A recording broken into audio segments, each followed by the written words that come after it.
A very good morning, students. So, this is the fourth session of Chapter 6 Sound.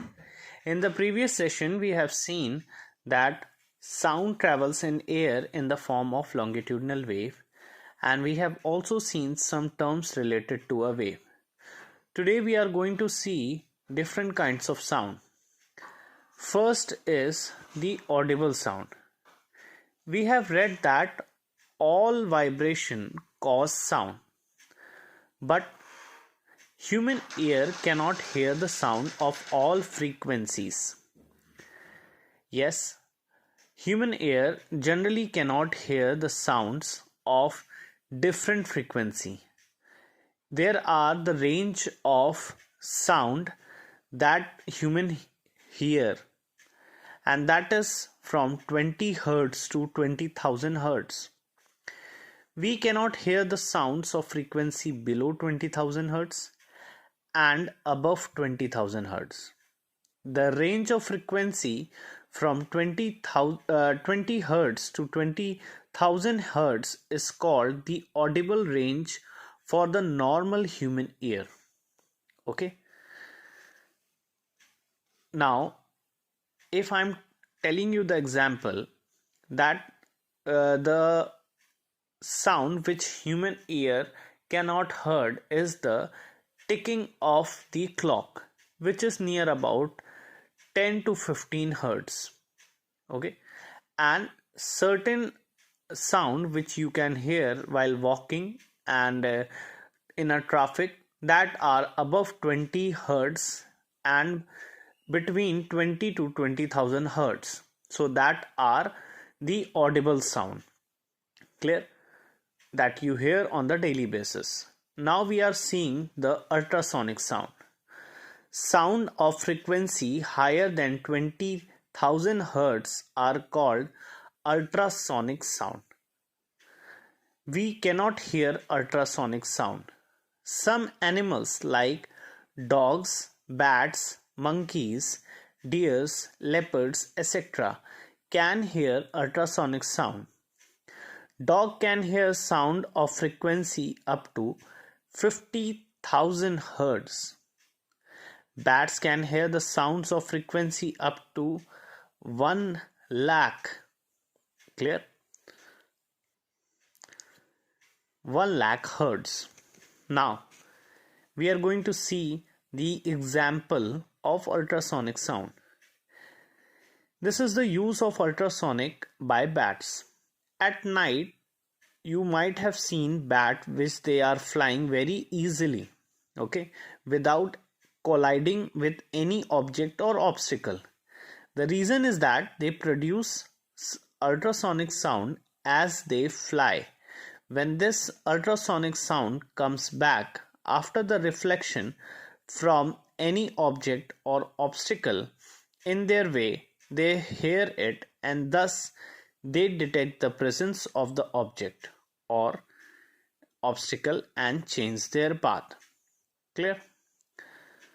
Now, we are going to see the infrasonic sound or subsonic sound.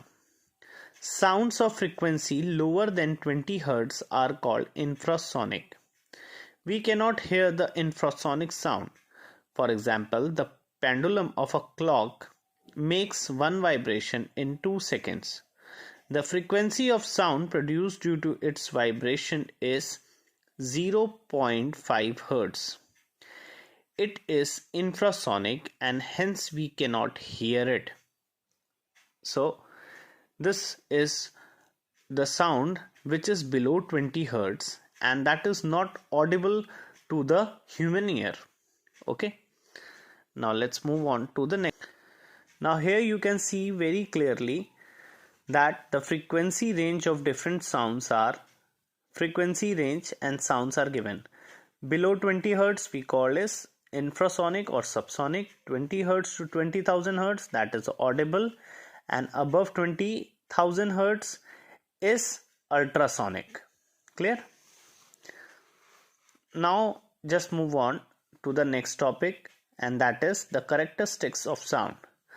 A sound wave is characterized by its amplitude and frequency and this we have seen in some terms related to a wave, where you can see the perfect definition with the help of the example which I have already taught you.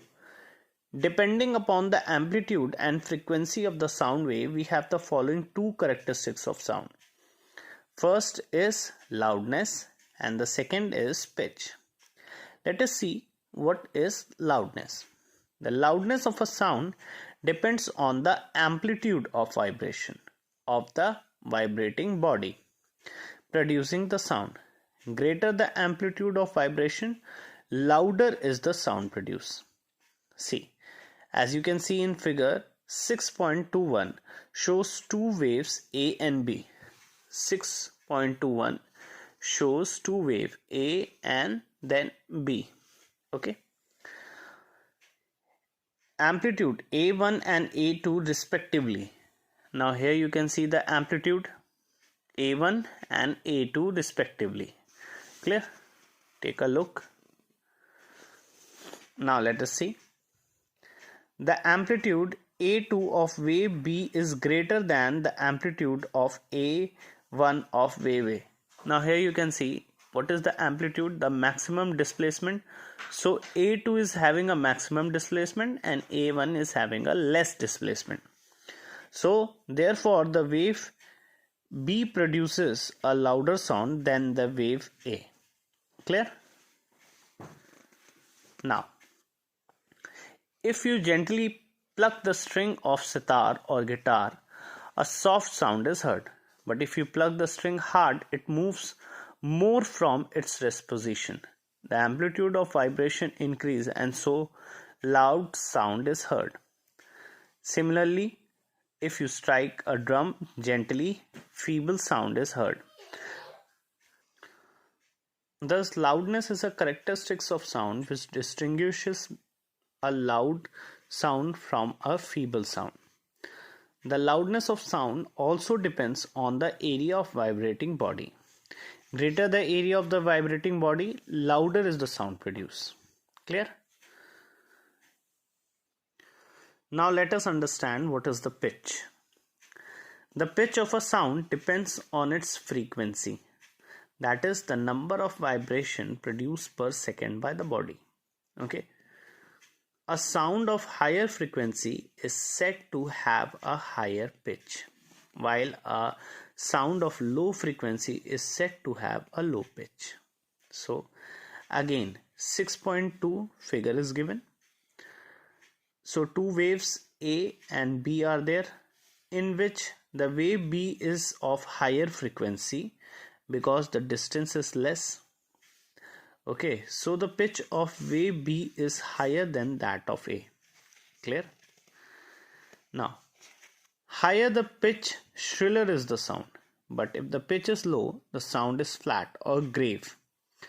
The voice, this is the example. The voice of a girl is shriller, means it can travel more faster than a boy.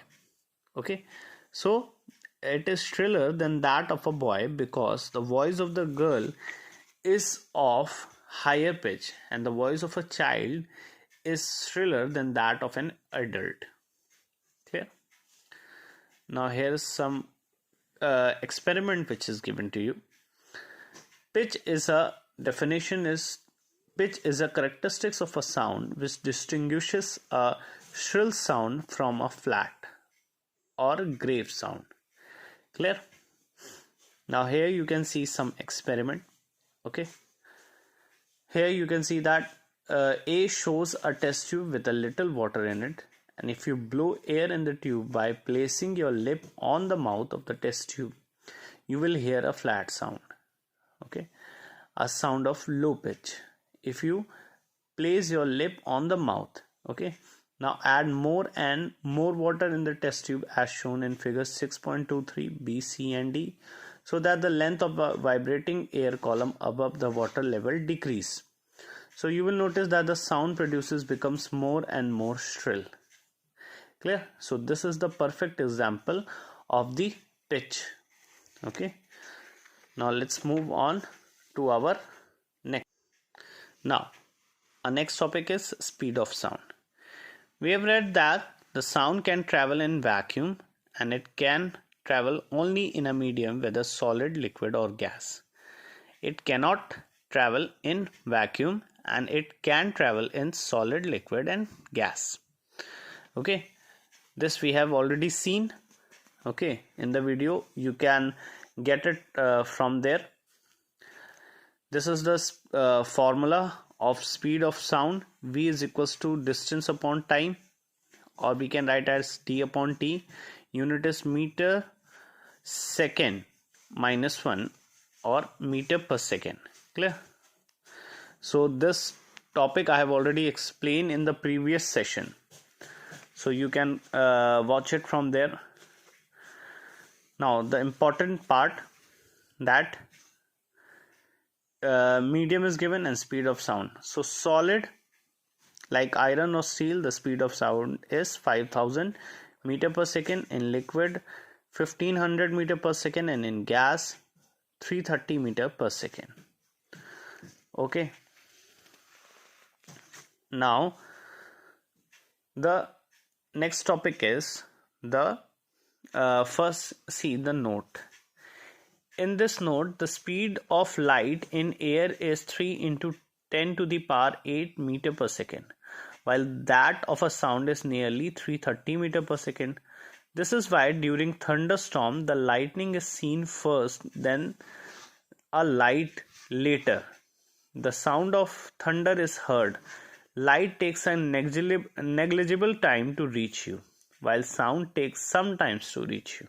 Okay, because the light travels faster than that of sound, so we see light first and then the sound. Okay, so perfect example of how the light and sound is traveling. Clear? Now next is reflection of sound. When sound strikes a hard surface, it returns back with the same medium, like light. Okay, the return of sound after striking a surface is called a reflection of sound. The reflection of sound takes place obeying the two laws. The angle of incidence is equals to the angle of reflection. Okay, if sound is going like this is called an angle of incidence, and when it is going reflecting on some surface, okay, and again going back, this is called angle of reflection. So here the which angle is making angle of incidence and angle of reflection, and in between that there is a normal. Clear? So this is the law of reflection, which is similar as that of a light. Clear? Now you can see that for reflection of sound, the surface must be of bigger size, and it may be smooth or hard. Okay, now let us see what is an echo. You might have experienced that if you stand closer to a well facing a water, or at a larger distance from the wall of a big empty hall, and produce a sharp sound. Echo is also the reflection of a sound which you hear after when you make a sound, and when it comes back to you, that is called an echo. Okay, when you shout and your voice reflected back to your ear, that is called an echo. Here it is written, echo is the sound heard after reflection from a rigid surface such as cliff, a hillside, the wall of a building, or etc. Clear? Now our last topic is the absorption of sound. When sound falls on sofa, fluffs, and light, substances such as clothes, papers, thermocol, coating of plasters of Paris, carpets, curtains, furniture, wood, etc., they absorb the sound to a good extent. These are called good absorbers of sound.